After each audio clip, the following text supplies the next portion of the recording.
Thanks so much for having me, Jeff. So the few of you that were at Cassandra's reading last night, you have to suffer through a few of these pieces again. But I have some new ones too. This is called Stupid Poem About Stupid Airports. People will try and tell you that travel is good for the soul, that the changing of places and the arriving and the leaving gives you a greater understanding of the world and yourself and everything. And maybe this is so, but nowadays it just makes me think of endings and broken things. You see, right now I'm on the airport train, and I'm seeing all the rows of little houses on the hills outside the city. And the last time I saw these hills and these houses and the sky just like this, she clung to my arm and said, "It's pretty." And I nodded because it was. And see, this train is the train that brought her to me, and this is the train that took her away. And right now, all I see is the look of reproach, because I didn't have it in me to go with her or ask her to stay. And all I can see are her eyes damning me forever for letting her go. And I guess when most people think of travel, they think of freedom or maybe escape. And me, I look up at all the planes arriving and leaving, taking people to other people. And for the life of me, I just can't imagine it coming to any good. This is called Someone in My Building. It's Indian summer, San Francisco, 4 a.m., and my window is open to the warm breeze and the early morning darkness. An ambulance roars by on its way to some misfortune, and someone in my building is screaming that she wants to die. And that's just the way of things. You're busy trying to breathe or love or enjoy your tea. And out there in the dark, there's always someone wanting to die, or someone dying who would rather be otherwise engaged. And uniformed people walking poker-faced through doorways into the ruins of people's lives. And all you can do is accept it and go on with things, forgetting as best you can that you're just another ragged thing waiting for your turn at sorrow. And the woman in my building is still screaming her pain, but the night is otherwise pleasant. And I'm no longer sleepy, and so I pour a glass of wine and sit by the window a while, taking in the warm summer air and the terror of things. This is about a bar in my neighborhood called Sunday Afternoon at the Brown Jug. We're sitting at the bar, and Janie's crying in her drink, slobbering really, telling me a story I can't understand, something about a man who loved her and is no longer here. And on the TV above the bar, there's a docudrama about the Irish Mafia in New York. And outside, a woman with a ragged dog wanders the sidewalk, and she's calling a name with the voice of someone lost in a forest on a night without stars. "Pop! Right in the head!" A patron yells at the TV screen as a hapless informant meets his end. And outside, there's still 3 hours of daylight, and no one knows what to do with them. This is called the North Beach Poets, and I can read this everywhere except North Beach. I might get beat up. But, the North Beach Poets meet each Wednesday night at the bar, and they sit at their table in the middle of the place, and they drink and talk loudly in the dim light, and they shout and pound their fists upon the wood, and they talk of anarchy and communism and other things that failed, and they talk as if it mattered. And if you've had a few drinks, you'll almost believe them. Sometimes they read their poems in loud, authoritative voices, and their poems are filled with words like liberty, freedom, and oppression. And they decry the evils of war as if no one had ever thought to consider such things.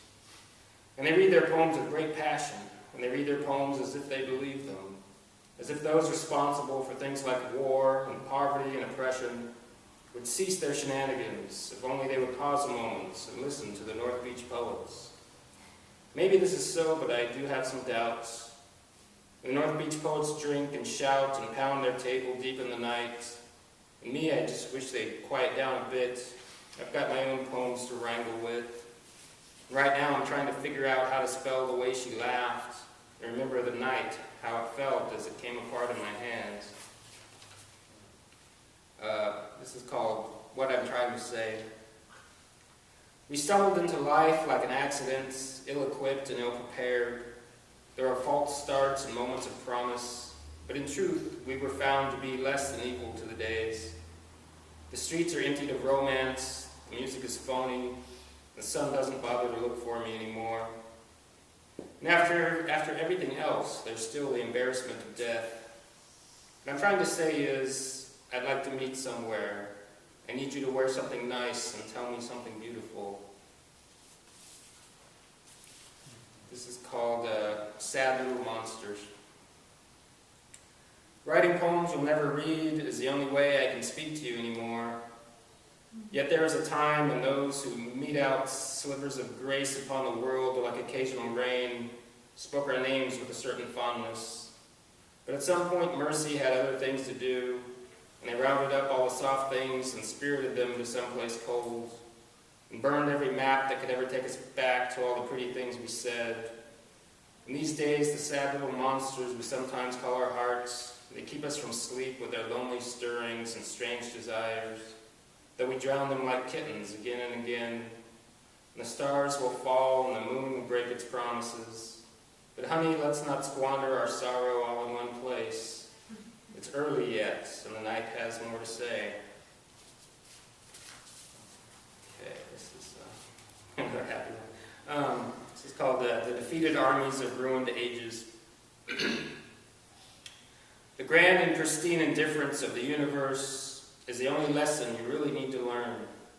After that, everything else falls into place, and you'll come to realize that your broken heart is a one-legged pigeon with a story the junkie tries to tell you as she clings to your arm, and any number of nights you've long since forgotten. And you'll understand the failure of your life and all your wasted hours are not unique, nor are they punishment for sins in this or any other world. Think of the defeated armies of ruined ages. Think of dinosaurs and dodos, your sister's stillborn dreams, your parents' lonely graves. Think of everything forgotten and ashamed throughout the centuries, the dog on the side of the road, the wheelchaired whore on Larkin Street. Imagine every ignoble and embarrassing death since the beginning of time, and you'll begin to understand that her scorn is just the gray dust drifting about the surface of some planet that will never be named.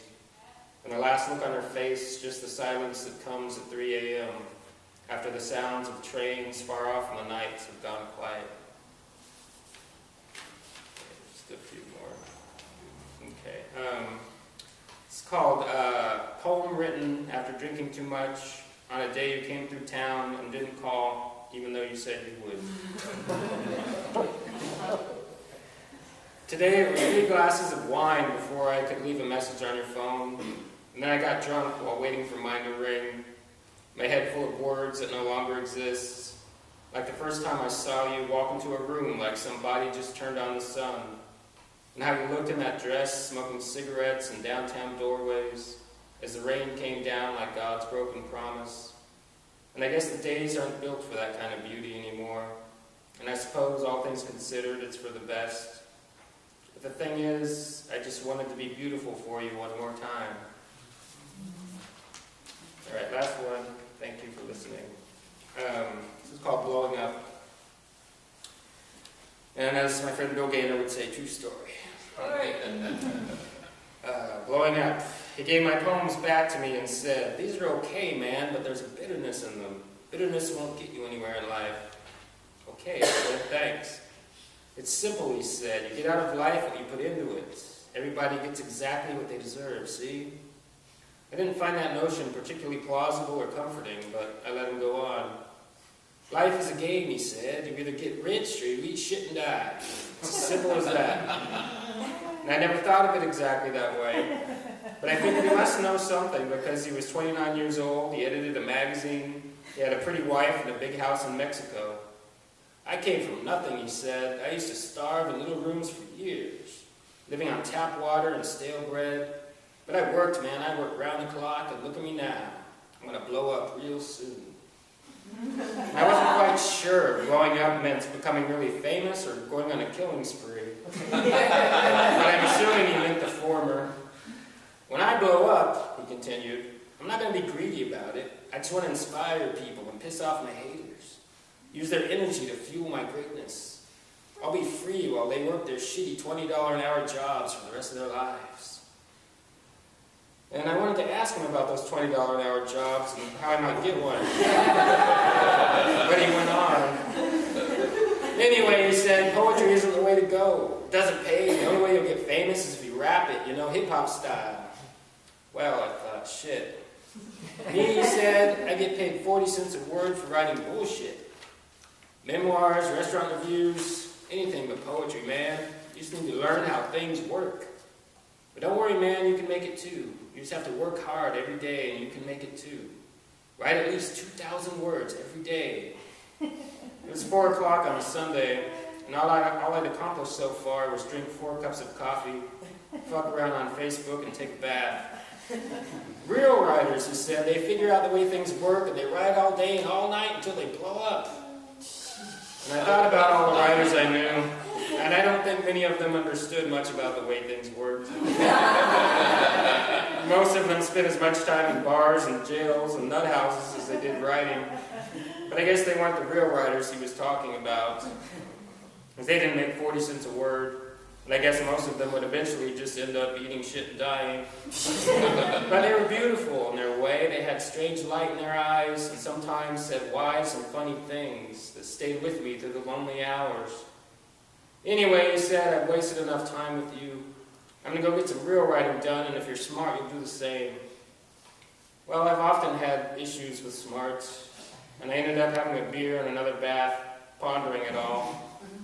And thinking about how it all works just made me tired, so I took a nap, and when I got up, I wrote another poem. Thank you.